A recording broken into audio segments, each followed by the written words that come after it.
Hello, friends. This is Dave Hurwitz, executive editor at ClassicsToday.com, here with the greatest recordings ever.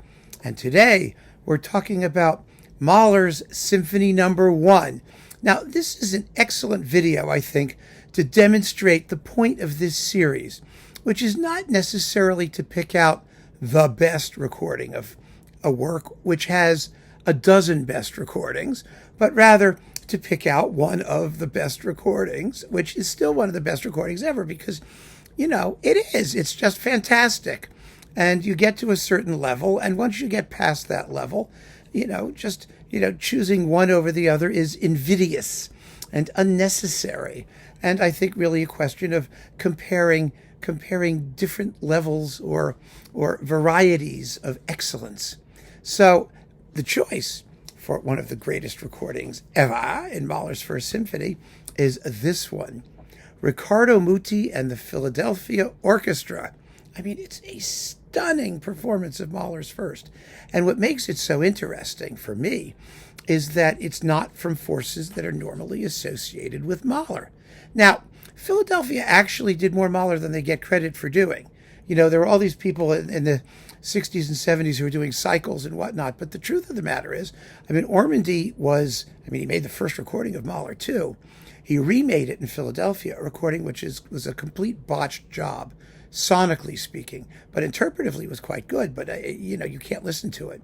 He also did the first, and he also did, and it was a good first, and he also did Das Lied von der Erde, and he did the 10th. He was all around Mahler, let's put it that way. And at least as much as, for example, Karajan was for most of his career. So Philadelphia and Mahler were not complete foreigners. They were not totally unknown to the music, but they weren't known for that music. There were other people doing that music, right? And so they tended to be ignored. And Riccardo Muti was never a Mahlerian. Never, ever, ever, ever. He was known for anything in the Mahler world. And then he went and did this First Symphony, and it was marvelous. It was absolutely first rate. And it doesn't sound like anybody else. It doesn't sound like anybody else because, first of all, it's Philadelphia, and second of all, because it's Muti. And Mahler benefits from a lot of what Muti had to bring. First, there is that wonderful, what you might call pressurized lyricism. That is, a beautiful singing line with gorgeous tunes that Mahler writes, but also with real passion and surge. Secondly, he had a terrific sense of rhythm. Third, his accentuation, a la Toscanini, that sort of style of sharp, forceful accent works wonderfully well with Mahler, because Mahler was a waltz and march kind of guy. He was always playing things that required a certain, the scherzo of Mahler 1. That real rustic lift to the accentuation, the funeral march, third movement. It's a march. These kinds of things where the cleaner and clearer your ability to play accents, details of accents in the melodic line and in the rhythm more generally, is always going to pay dividends. And so it does here, particularly in the finale, which is really turbulent and really powerful. And the orchestra sounds like it's just having a fabulous, fabulous time. Now, let's be clear. There are many, many fine versions of Mahler's First Symphony.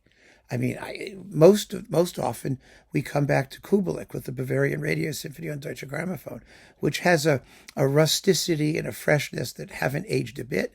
But Boulez in Chicago were terrific, and Michael Gielan was terrific, and oh my goodness, Zubin Mehta and the Israel Philharmonic are terrific, and even Jascha Horenstein with the London Symphony was quasi-terrific, which was really quite a thing for Horenstein. Mahler First has never lacked for fine performances. Bernstein's Deutsche Grammophon remake is excellent. I just think that you're never going to go wrong. Chailly in the Concertgebouw, I can just list them. Haitink in the Concertgebouw, his second one, not his first one. They're really, really splendid. Even Claudio Abbado with Berlin, his live one, is really, really fine. And Abbado is not a guy whose Mahler normally, impresses me. He tends to micromanage. And the First Symphony doesn't survive micromanagement. It needs to be sound fresh and spontaneous and exciting and eruptive and all of those things. And you get these qualities from Muti in Philadelphia. And that is what makes it one of the greatest recordings ever. And if you haven't heard it because you've seen, these people, first of all, because you couldn't find it or didn't know it existed, or said, well, these people are not Mahlerians to the manner born, yeah, give it a listen. It will surprise and delight you. I guarantee it. So keep on listening, friends. Thanks so much for joining me. Take care.